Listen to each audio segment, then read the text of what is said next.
Good morning everyone. কি খবৰ? ভাবিলোঁ আজি মনৰ কেইটামান কথা আপোনালোকক কওঁ বুলি। মানে মই জানো মোৰ নিচিনাকৈ এনেকুৱা প্ৰায়ে হয়, সকলোৰে লগতে মিলে, কিন্তু মানে আমি যেতিয়া নকওঁ যেতিয়া কওঁ তেতিয়া মানে ভবা হয় যে মোৰো মানে এইটো কথা মানে এনেকুৱা বেলেগৰ লগতো হয়, তেনেকুৱা টাইপৰ মোৰ মনলৈ আহি আছিলে কিছুমান কথা হয় জীৱনত।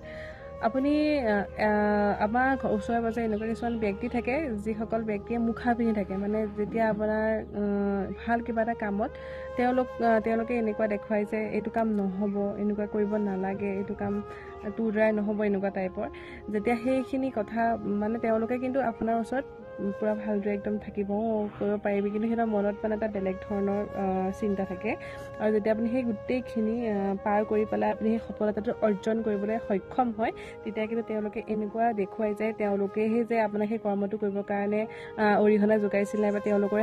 মই ভাবোঁ তেনেকুৱা মানুহৰ পৰা আমি হাত সাৰি থকাটোৱেই আমাৰ কাৰণে ভাল হ'ব, যিহেতুকে তেওঁলোকে যেতিয়া আমাৰ ভালটো হোৱাত তেওঁলোকে জ্বলে নাইবা বেয়া পায়, তো সেই তেনেকুৱা মানুহবিলাকৰ পৰা আঁতৰি থকাই ভাল। আৰু আপুনি চাব, যিখিনি মানুহে আপোনাৰ ওচৰত বেছিকৈ লেনচেনাই থাকে, কিন্তু সেইখিনি মানুহে আপোনাক এটা টাইমত ধোকা দি দিয়ে। সেইকাৰণে সকলোৱে মানে চাই চিতি চলক, আৰু সেইটোৱে মানে মই ভাবোঁ। আৰু এই কথাখিনি আপোনালোকৰ লগত কেতিয়াবা হৈছেনে, মিলিছে নেকি কিবা, তেতিয়া কমেণ্ট কৰিব।